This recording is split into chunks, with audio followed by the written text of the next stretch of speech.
There have been so many games this year, and while a good chunk of them have been very good, it is fair to say that a few of them came in well below expectations. And with that in mind, I'm Josh from WhatCulture Gaming, and these are the 8 most disappointing video games of 2024. Number 8, Silent Hill: The Short Message.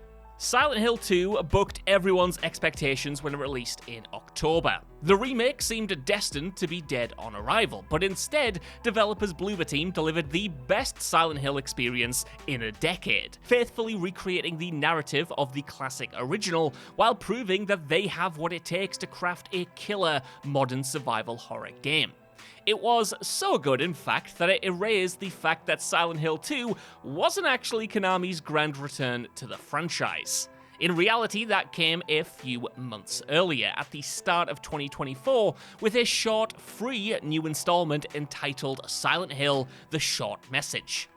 A bit of a proof of concept more than a fully fledged release, even if the short message's only goal was to make fans confident in Konami's resurrection of the property and tease its future direction a la PT, well, it failed.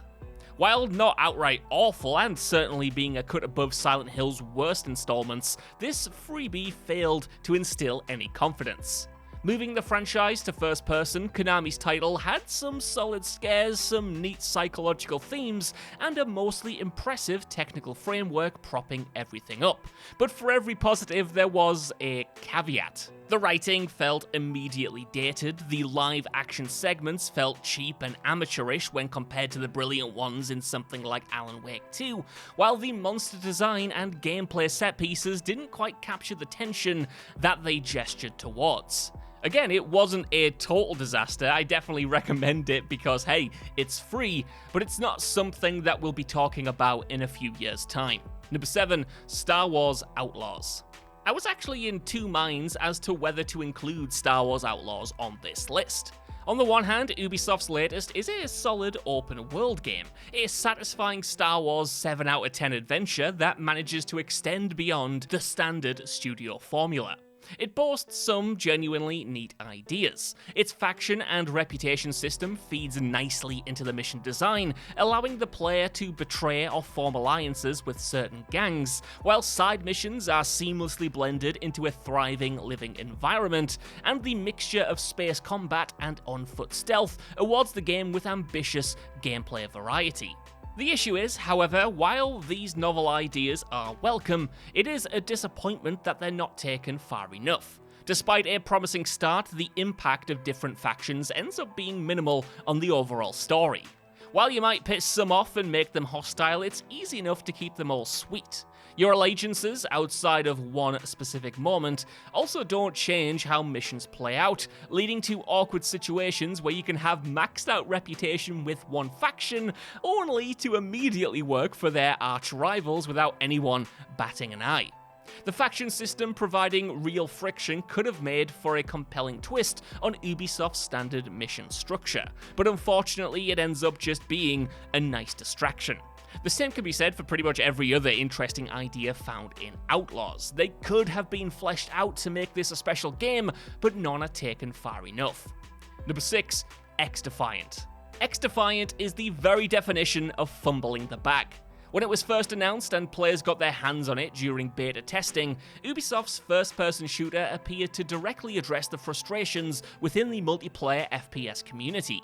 While Call of Duty remained immensely successful, there was a not insignificant portion of the fanbase that pined for a return to a more casual experience, one without aggressive competitive matchmaking and extensive leveling and grinds. XDefiant then was primed to fill this gap in the market, and for a while had a huge amount of buzz around it.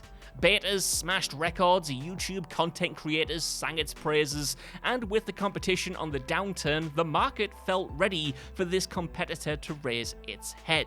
But then, it disappeared. As fans were left in the dark by the time XDefiant reappeared and launched, that early buzz had waned slightly. And even worse, the wait wasn't even really worth it. While XDefiant wasn't a bad game by any means, the very casual nature of it made it easy to put down and never return to. The gunplay was solid and map design fine, but no single part of the experience boasted anything truly special to mark it out as a must-play title in a sea of online shooters, not aided by the mishmash of Ubisoft properties that made up its character roster and abilities. It was all just a bit forgettable, and with Call of Duty clawing back the goodwill of fans with 2 subsequent releases, XDefiant overall felt less needed. Number 5, Senua's Saga Hellblade II. Speaking of games that arrived long overdue and failed to make up for it, Senua's Saga Hellblade II finally arrived on Xbox at the start of the year, and you'd be hard-pressed to find anyone still talking about it a few months on. Announced alongside the Xbox Series X and S, the past 4 years saw trailer after trailer teasing Senua's next installment, arguably inflating expectations to a degree that the former indie property could never match. Even taken on its own terms though, as a straight follow-up to the 2017 original, Hellblade 2 is underwhelming. Though one of the best-looking games ever made, the sequel's gameplay is even more limited than its bare-bones predecessor. The hack-and-slash combat requires little skill, limiting you to fighting one enemy at a time. It's even more repetitive than the first time around, with little in the way of challenge or interesting wrinkles presenting themselves across the meager 5-hour campaign. That 5-hour campaign was another source of frustration as well due to the lengthy amount of dev time between the sequels. While I am personally a big advocate of shorter games, I can't help but agree that the runtime of Hellblade 2 hinders rather than helps the overall game. That's because it condenses what could have been an epic story into a strangely paced, double-speed adventure, barely taking the time to let moments breathe or delve into the more interesting corners of the mythology. However, the biggest disappointment is Senua herself, whose moving narrative arc in the original made it such a memorable game to begin with. This time around, Senua actually doesn't really get much to do, spinning wheels and repeating elements from the original story without any satisfying progression or conflict. It all feels a little bit slight for a sequel 7 years in the making. Number 4, Starfield Shattered Space.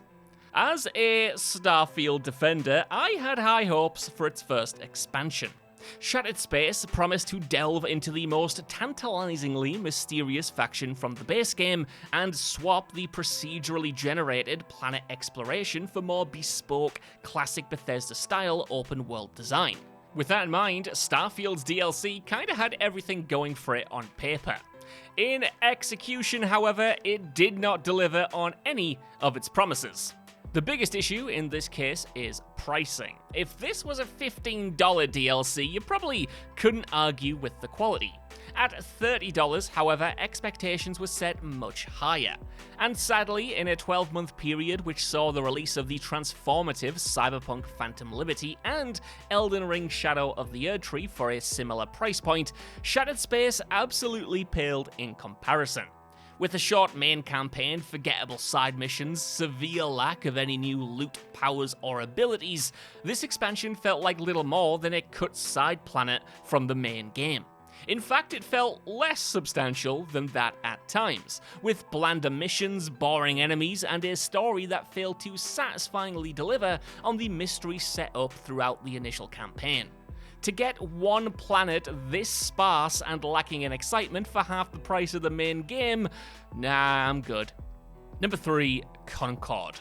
Concord is probably the one entry on this list where you'll ask, can anyone actually be disappointed with this game if they weren't looking forward to it to begin with? And it's a fair question, considering that Sony's live service FPS didn't exactly win the hearts and minds of the gaming public with its pre-release trailers. The writing was on the wall when the shooter's multiplayer beta tragically underperformed, leaving pundits and players alike wondering why Sony would expect people to pay for Concord if they didn't even bother trying it out for free.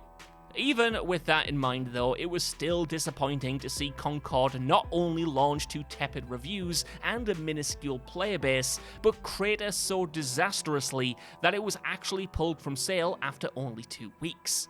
Since then, the game's developers have been shut down, with Sony happy to wipe the whole thing under the rug. Now, it might not have been the best game around, but that treatment was disappointing, not even giving the game a chance to cultivate an audience over time. And it's not like Concord didn't have cool ideas either, with its high-quality cutscenes being a standout feature, especially considering that they were going to be rolled out across the game's lifespan to flesh out its story. Ultimately though, these few ambitious ideas were wasted on a bare-bones by-the-book shooter. Number 2, Open Roads. It brings me no joy to say that I found Open Roads underwhelming. On paper, it had all the ingredients to specifically appeal to me personally, even if it didn't to anybody else. Starring the excellent duo of Caitlin Dever and Kerry Russell as a mother and daughter coming to terms with the grief of a family member, Open Roads was poised to be the standout story-driven indie game of 2024. Considering this was the studio behind Gone Home, a similarly low-key but deeply affecting family drama, there was quality across the board. Unfortunately, while still featuring heartfelt moments of pathos and drama, Open Roads didn't quite coalesce to make the most of its disparate parts. The distinct, drawn art style sometimes looked fantastic, but occasionally made cutscenes and conversations a touch lifeless, while the writing often veered into broad archetypes and on-the-nose dialogue.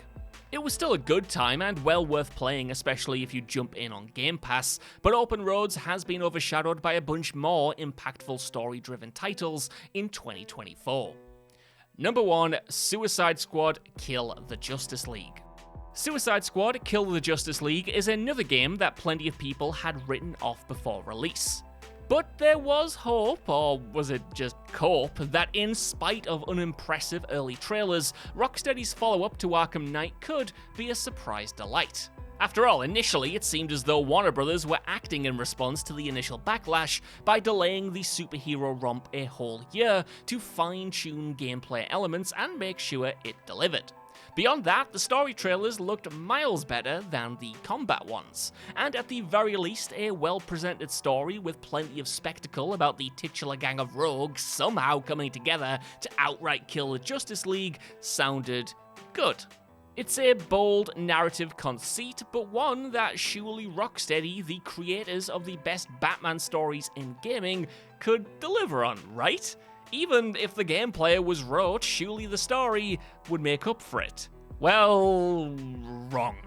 In the end, the gameplay was worse than we all feared. A repetitive mix of bland live service mission types that recycled themselves from hour 1 to hour 20. The gunplay could be satisfying in bursts, but with a power progression system that favoured the damage numbers going up rather than any variety, it meant that this superhero game played like any other basic shooter on the market. The story, sadly, was similarly half-baked. Strong performances and occasional moments of spectacle, hey, I admit that bit with the atomic bomb was quite sweet, couldn't mask the fact that the characterization fell flat, the stakes non-existent, and the climax so anticlimactic due to the game needing to support a never-ending live service loop.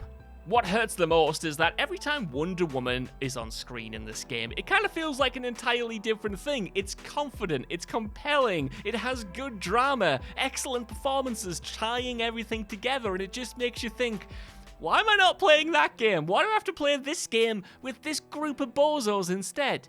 Oh man, I could go on forever, but this is as disappointing as it gets.